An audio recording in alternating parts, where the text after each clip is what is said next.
यहाँ उपस्थित सभी लोगों को मेरा सादर प्रणाम। आज हम कक्षा 9वीं के छात्र ललित दत्त जी द्वारा संकलित कविता वाक में जीवन रूपी नाव के अंतर्गत आने वाली समानता और अंतर के बारे में कुछ चीजें बताऊंगी।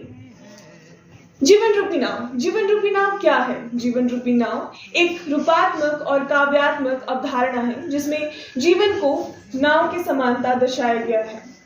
जीवन रूपी नाव में कई समानता और अंतर है। पहली समानता, गति और प्रभाव। जैसे नाव जलधारा के साथ बहती रहती है, वैसे ही जीवन समय के प्रभाव के साथ गतिशील रहता है। सहारा और संगति।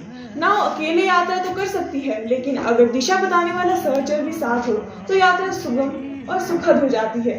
वैसे ही जीवन में अगर परिवार, गुरुजन और मित्र हो तो जीवन की यात्रा भी सुखदमय हो जाती है। अगर बात की जाए जीवन रूपी नाव यानी जीवन और नाव में कुछ अंतर की, गंतव्य और उद्देश्य। नाव का गंतव्य निश्चित हो सकता है, लेकिन जीवन का सफर अज्ञात और नश्वर होता है। अगर बात की जाए जीवन के उद्देश्य की, जीवन का उद्देश्य व्यक्ति के दृष्टिकोण और प्रयासों पर निर्धारित होता है। वैसे ही ललित दत्त जी ने भी कहा है कि हमें हमेशा सत्कर्म और के मार्ग पर चलना चाहिए।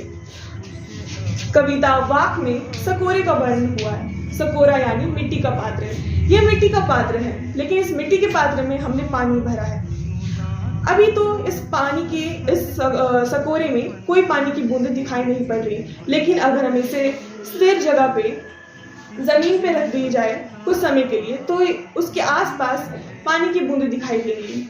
यानी इसका मतलब है जीवन भी नश्वर होता है, जीवन भी क्षणभंगुर होता है, वह समय के साथ। नौका जीवन शुभ कर्मों की, पतवार परिश्रम शुभ कर्मों की।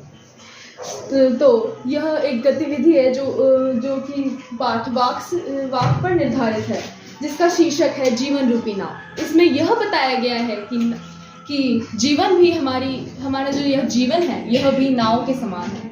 यह भी निरंतर एक भव सागर में चलता चला जाता है। बस मनुष्य को यह चाहिए कि वह अपने कर्मों का सदा ध्यान रखे और सदा सद्कर्मों की ओर अग्रसर रहे। सांसों की डोर बंधी है प्रीतम के प्यार